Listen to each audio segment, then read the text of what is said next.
Talofa atu I lau whaafonga Samoa nei fo e sofau malo le soifua. Le tautua whaiwhaipea lau Samoa Entertainment TV mai Samoa ai usi mai al whaafonga I whaapoponga o ana tamua I nei aso. Ua whautuaina malose le fionga ia le papa sa te matai. Le company Vaalele a le Talofa Airways e tautua na le siaki o Vaalele ma whaataua soifua o tangata. O le whautuanga fuilina na ia vatu whainga malo e lua Samoa sae masifo. O le fionga le papa malona faltua ia matau a isi pase se o le Vaalele le Talofa ea lea na whaina o na pau pito I luma. I le taimina se e ai le mlai Vaalele I Tafuna I le auli o le asonga fu o le vai so Leilua tasi o Leilua o lo fa. Ai al whaatalu noanga le nei a watamua ma le fionga le papa I fōlinga wa aia na malangona o lea taimi a o ilunga o le Vaalele. Mo le whafonga le atunu.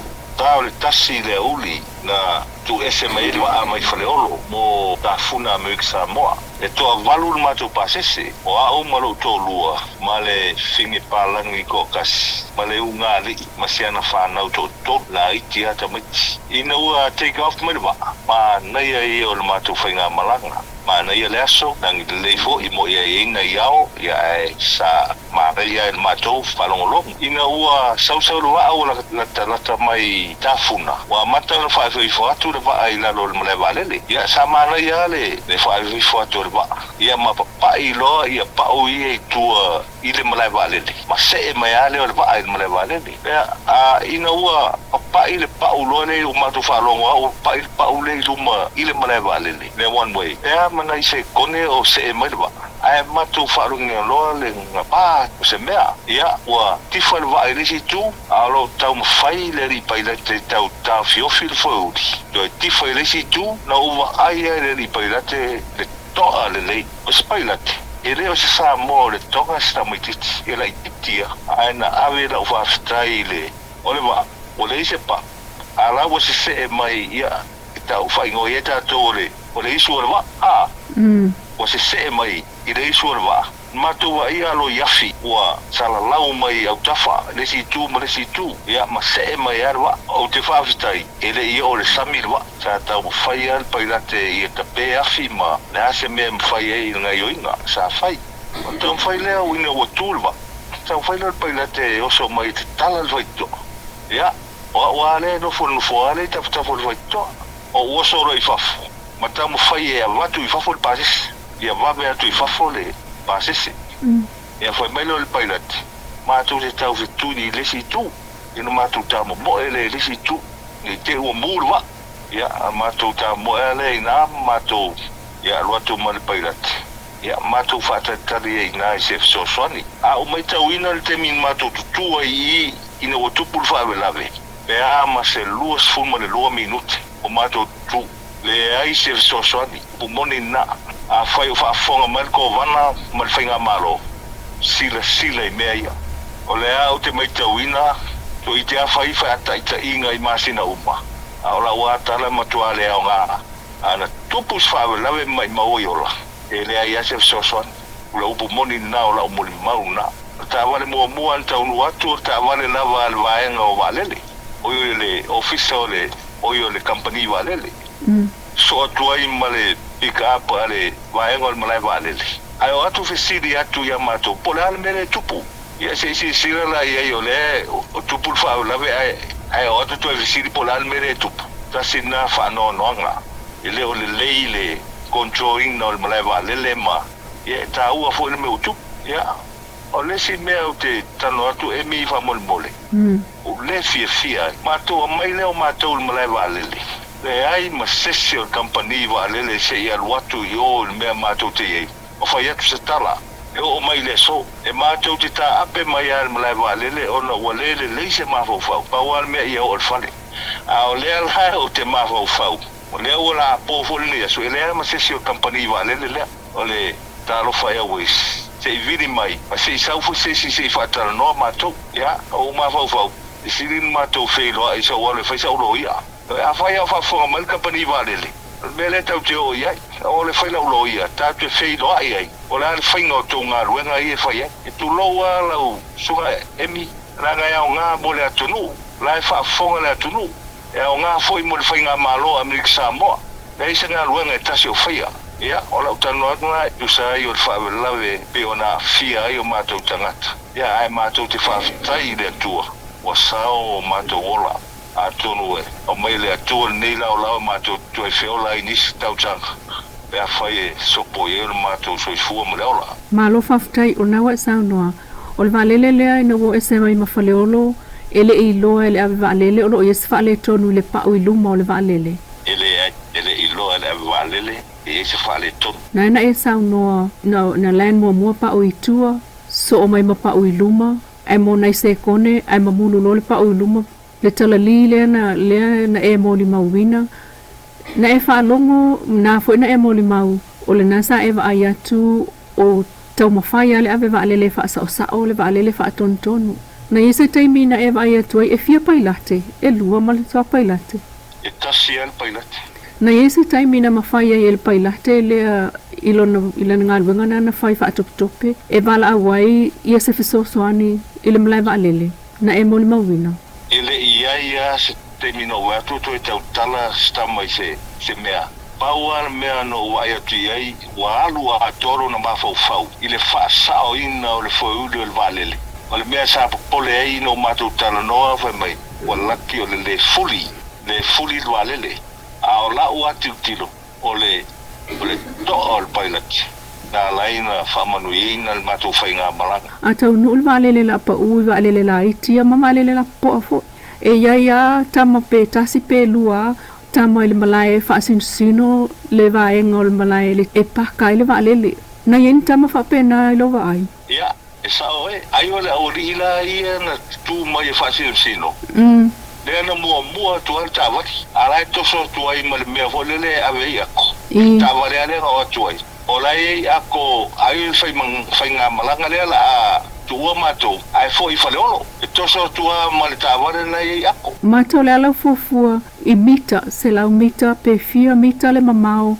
O le mea sa tatau na tu ai le Vaalele ma le mea le na tu ai ina ua whaina. Au sika kui ai na papai no le Vaalele lalo seelo. O whai tele sina umi o na seelo Vaalele ile tuloa ile isu o le Vaalele. Whai tele sina umi o see pea no whai atu. Sa o wai atu a o le wala tatamai le pito o malai Vaalele. Ia mataurio o malai Vaalele le Tafuna. Ngā o ai le pito samiro. Ioi. Ia i lau nā mai tau. Ioi. Umi tele na se el Vaalele le. I luma el Vaalele le iso el Vaalele. O e manatua o le mlai Vaalele na i Tafuna e whaatontonu mai sa mo sifo i le taua sa mo sifo Vaalele taunu. Ia. Ele o se mea fau o lewa. Lewa lana mea wasa o ngaru ai fo i le. Malai Vaalele yaso ia. Sa ia le mea sa whaatontonu e i Tafuna Vaalele. Ia ino wa tu i lalo le mea na, le whale na, whailo le whale tine iafi. Ia wale ilo ma se mea whaatontonu e Vaalele. A u whalongo. O lai whaatontonu mai i whale olo Vaalele. E ano whai atu. Sa le lei an matu malanga. Le lei ho le len no Vaalele. A ia una ua le servicing na wanga walpa. Wanga walpa. Te roa lai le ia controlling mai ngai o le Vaalele le temina le nai Vaalele. E o ala ina utoho ese mai malata ma au tafo le Vaalele ele ia stava le fui muna luatu. O matu taunu mai le mai Vaalele i tonu le falele. E pasese. Matu tu ale tonu na ai fato a pasifo ta wale tene yafi. Ai masalo. O le lusu 5 minuti. Ale o matu i le tonu le falele fatale pasese. Na yeni si Vaalele la popo al mlai Vaalele Tafuna il totau nuu. Pena le pau ale o Vaalele na iai le malai atua. Pau ale o Vaalele sa iai na le Vaalele na matu malanga tuai. Masani iai la tamai tau a whapeo lai whaatali le Vaalele e stand by fo i mata avale fui mui malai Vaalele iai.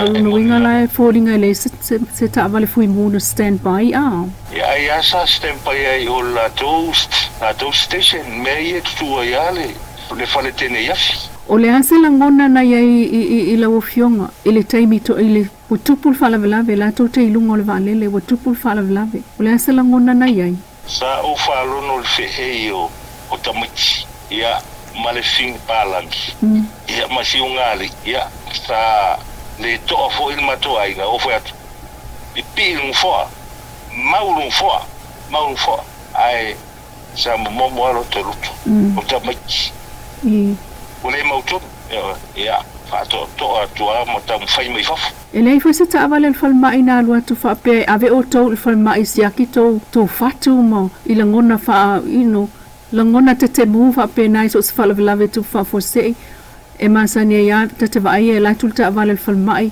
ave sa o lo tangata siaki ele e se me whaape nana whaia ia whaftai e mi stau televisilia tasi lea mea o mai tauinga le matua le ai o se ngā ruenga e tasi sa te tau i le ofisa Vaalele Talofa ea na o atu ma kol tawa le falma ai ave mātou e whaising mātou se atinga walu pumonia wa e se ala ngona e se tātau le fatu le lati o le peo se fatu o sis e ai ma se mea tasi e o mai le so mātou ta ape mai alu se fin palangi o se ungari me se anwhanga ia sau whapea o te alu i o le ofisa Vaalele ia au whapea le ai ele o seki au e siri pea o se maso tengi siri leo le fale e ai ma se mea tasi whapena o iei so mawhauwhau e te tue fia malanga i tamai Vaalele i ele wao motu e tau al whawelavi e tau hoi whai mawhanu i kampani Vaalele